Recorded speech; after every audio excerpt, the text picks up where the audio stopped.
રાજપૂતાણી બે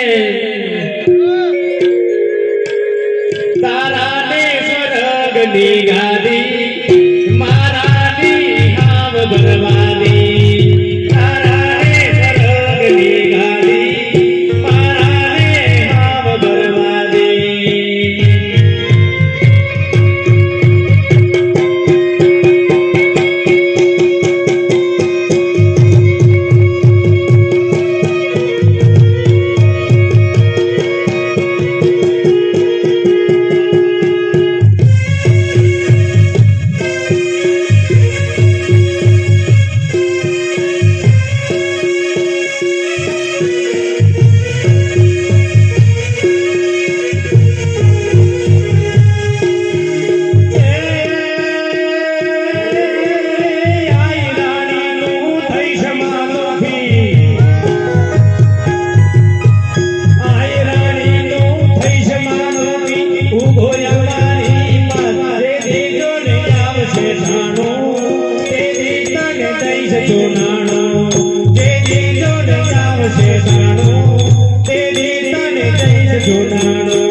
રાનો ગણને મોટો કરી અને 18 વર્ષનો જ્યારે રાનો ગણ થયો એ વખત જૂનાગઢની અંદર રાજા બનવું હતું પણ સિદ્ધરાજ જયસિંહની સામે એને મંડાણ માંડ્યું સાહેબ યુદ્ધ જીત્યો અને રાનો ગણ ફરીથી રાજા બન્યો આ બાજુ દેવાયત કોદરની દીકરી જાહલ એ વખત સિંધનો પ્રદેશ ત્યાંનો આહિર કુટુંબ અને સામંત આહિર જેનું નામ આ સામંત આહિરની જોડે પાકિસ્તાનની અંદર આ જહાલના લગ્ન કરાવેલા સાહેબ હવે વાત શરૂ થાય છે જોજો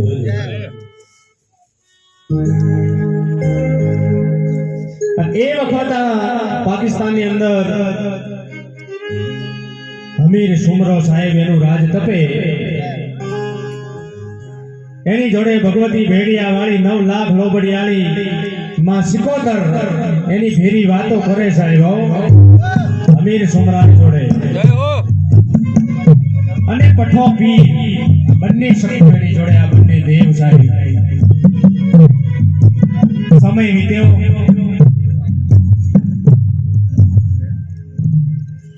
આહિરનો ઘોડો સામંત આહિર અને જાહલ આ મતિ ભ્રષ્ટ થાય ને સાહેબ જેની બુદ્ધિ ભ્રષ્ટ થાય એ વખત ઊંધું સૂજે સાહેબ અમીર સુમરાએ જાહલ ઉપર સાહેબ નજર બગાડી વાહ વાહ અલ્લાહ ક્યાં રૂપ હે આ તો પરણેલી હતી સાહેબ એને ક્યાં ખબર હતી કે આનો છેડો છેક જૂનાગઢમાં આડે માં ખોડિયાર જેના રખોપા કરતી હોય જે કુટુંબના જે રાજાના સાહેબ ત્યાં એ શક્તિનો છેડો અડતો હોય એવી આ જાહલ કન્યા હતી સાહેબ એના રૂપ ઉપર મોહિત થયો એને રોકી સાહેબ પણ સાહેબ બહુ હોશિયાર હતી હો જાહલ જ્યારે ઘેરો ભાલ્યો હલો જાસલ ચિઠ્ઠી મોકલે અને ઓછે જોને નવ ઘણવીર અરે ઓછી વેલો આવજે એ મને હાલવા ના દે સુમરો જય હો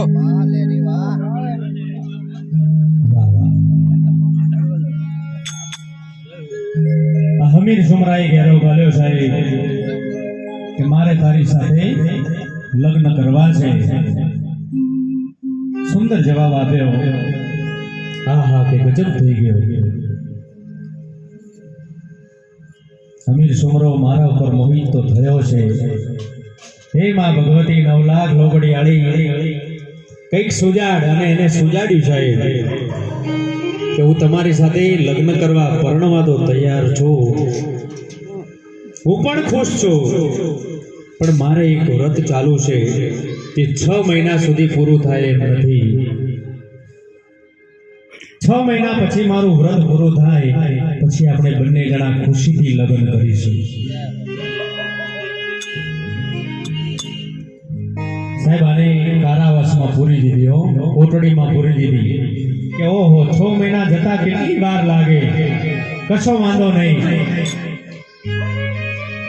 પણ કે હું એ તમારી જોડે પરણવા રાજી છું, પણ તમે એક કામ કરો, મારો જે પતિ છે સામંત આહિર એને બોલાવો, એને આજે આવે એટલે મારે કહી દેવું છે હું તારી જોડે હવે રહેવા માંગતી નથી, ખુશ નથી. આ તો હમીર સુમરો ખુશ થઈ ગયો. વાહ, મારે જે જોતું હતું એવું જ બધું થઈ રહ્યું છે. હવે આ પૂજા અર્ચનામાં સિકોતર નહીં કરતો, પઠા પીર નહીં કરતો સાહેબ, પણ મતિ એની ભ્રષ્ટ થઈ. સામંત આહિરને બોલાયો, કારાવાસમાં પૂરેલી છે, જાહલ જાલે આમ જેમ ગુરુ મહારાજ સાનકા કરે ને એવી સાનકા કરી ચિઠ્ઠી લખીને આપી સાહેબ. એવું રાજનની આગળ જૂઠું બોલીશું, હમીર સુમરા આગળ તમે આયોજન કરી એમ ભગાભાઈએ ગાયું એ પ્રમાણે કે જુનાગઢમાં જે રાજા છે રા નવઘણ, તમે પણ જાણો છો, એ મારો બનાવેલો ભાઈ છે, એને ફક્ત ચિઠ્ઠી વંચાવો સાહેબ. સામંત આહિર બહુ સમજો માણસ સમજી ગયો કે આની નજર બગડી છે હમીર સુમરાની. ત્યાંથી ચિઠ્ઠી લઈને આવે, રા નવઘણ વાંચે કે આહા મારી બેનને બહુ તકલીફ છે.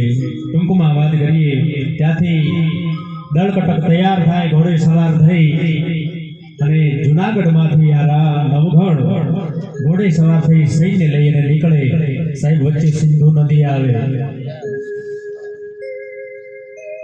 ખોડિયાર છે ને મામણિયા ચારણની દીકરી હતી, ચારણ જોગમાયા હતી, એની પૂજા રા નવઘણ કરતો. ખોડિયારને આજીજી કરી કે હે માં ખોડિયાર, મારી બેન જહાલને બહુ તકલીફ છે, હમીર સુમરાએ કેદ કરીને રાખી છે, હું સત્યના માર્ગે ને ધર્મના માર્ગે ચાલવા વાળો છું, મારી વારે આવ માં. અને કાળી ચકલીનો રૂપ લઈને માં આવી હતી ભાલા ઉપર. વચ્ચે વાત કરી દઉં, ઉપેન્દ્ર ત્રિવેદી વાળી સાહેબ ખરેખર એ પિક્ચર બન્યું ને, જ્યારે એ પિક્ચરનો જ્યારે સીન ચાલતો હતો ને, અને ઉપેન્દ્ર ત્રિવેદી જ્યારે સાહેબ રા નવઘણનો રોલ ભજવતો ને, ઘોડે સવાર થઈને હાથમાં ભાલો હતો ને સાહેબ, જે સમય જે વેળા આવીને ઉભી રહી એ સમયે પણ માં ખોડિયારે આ પિક્ચરના શૂટિંગની અંદર પણ કાળી ચકલીનો રૂપ લઈ અને ખોડિયાર આવીને બેઠી હતી. આનાથી મોટું પ્રમાણ શું હોય? માં ખોડિયારે ખમકારો કર્યો કે ચિંતા કરીશ નહીં, એને ઈશારો કરી દીધો તો સાહેબ માં ખોડિયારે કે હમીર સુમરાની જોડે બે દેવ છે, એક માં સિકોતર ને એક પઠો પીર. એના સૈન્યની સામે તારું જીતવું બહુ મુશ્કેલ છે સાહેબ. અને જ પક્ષીનું સ્વરૂપ લઈ અને પાકિસ્તાનમાં સિંધના પ્રદેશમાં જેનો રાજમહેલ હતો, જેનું થડું હતું માં સિકોતરનું પઠા પીરનું, ત્યાં જઈ અને માં ખોડિયા પ્રગટ થઈ અને એને આવકારી છે. ટૂંકમાં વાત કરું, માં સિકોતરે એને આવકારી છે કે હે બેન, હે ખોડિયા, તારે અહીંયા કેમ આવવું પડ્યું? કે તું જેની મદદ કરે છે હમીર સુમરાની, એમ હું પણ રા નવઘણની મદદ કરી રહી છું. પણ તને ખબર હોવી જોઈએ કે રા નવઘણે શું નીચ કામ કર્યું છે. રા નવઘણે નહીં પણ હમીર સુમરાએ. એની બેનને છોડાવવા માટે થઈ અને રા નવઘણ આવીને ઊભો છે. મારે ફક્ત તમારા સાથ અને સહકારની જરૂર છે. માં સિકોતર તૈયાર થઈ, પઠો પીર પણ તૈયાર થયો. પઠા પીરને પણ પૂછવામાં આવ્યું કે તને અહીંયા શું મળે જમવાનું? તો કે બાકડા મળે. પણ સિકોતરને કે મને ખીચડીનો દૂધ અથવા ખીચડી મળે. અરે કે મારા સોરઠના પ્રદેશમાં આવો. મામડિયા ચરણિયા ખોડિયાર બોલી એ વખત કે આવો મારા સોરઠના પ્રદેશની અંદર ખોબલે ખોબલે તમને ખીર પાવું. હા, એમની વાતો છે, શક્તિઓની બધી. જાઓ કે રા નવઘણને સમાચાર આપી દો કે આવતા આ રાત પૂરી થાય અને દિવસ ઉગે, દળ કટક લઈને અહીંયા આવો. અમે હમીર સુમરાને મદદ કરવાના નથી સાહેબ.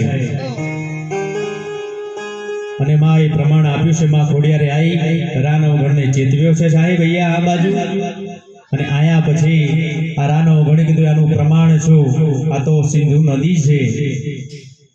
તો કે તારો ઘોડો છે એને નાખજે પાણીમાં. બંને પગ આગળ જાય પાણીમાં છે, પાછલા પગલે જો ધૂળની ડમરી ઉડાડું તો સમજજે કે મામડિયા ચારણની ખોડિયાર આવીને બેઠી તારી જોડે. સાહેબ એવી ઘટના બની પાછી. અને સિંધના પ્રદેશમાં જઈ અમીર સુમરાને હાકલ કરી. બહુ જ ઓછું સૈન્ય હતું. એ વખતમાં ખોડિયારને આજીજી કરી રા નવઘણે કે હું તારા તલવારમાં શક્તિ સ્વરૂપે બિરાજમાન થાવ છું. એક તલવારનો ઝાટકો માર, ભલે સૈન્ય વધાર રહ્યું. આ ખોડિયાર બોલી એ દિવસે કે એક તલવારના ઝાટકેથી 100 દુશ્મનોને જો ના ઉડાડું તો હું મામડિયા ચારણની માં ખોડિયાર મટી જાઉં. અને હમીર સુમરાને સાહેબ હરાયો. એ જેલની અંદરથી જહાલને છોડાઈ સાહેબ. જય હો. અને આ રા નવઘણ માં ખોડિયારની શક્તિથી, જેને આપણે સિકોતર કહીએ છીએ, આ માં હરસિદ્ધિ અમીર સુમરા પાસેથી એ શક્તિ એને છીનવાઈ ગઈ. અને અહીંયા ગુજરાતમાં જુનાગઢમાં રા નવઘણે સ્થાપિત કરી. માના બેસણા કર્યા સિકોતરના અને પઠા પીરના સાહેબ. બે હાથ ઊંચા કરીને માં સિકોતર માટે જયકારો કરીએ. બોલ સિકોતર માત કી. તો ઘણી લાંબી વાતો છે પણ હવે પછી વાત ભજનના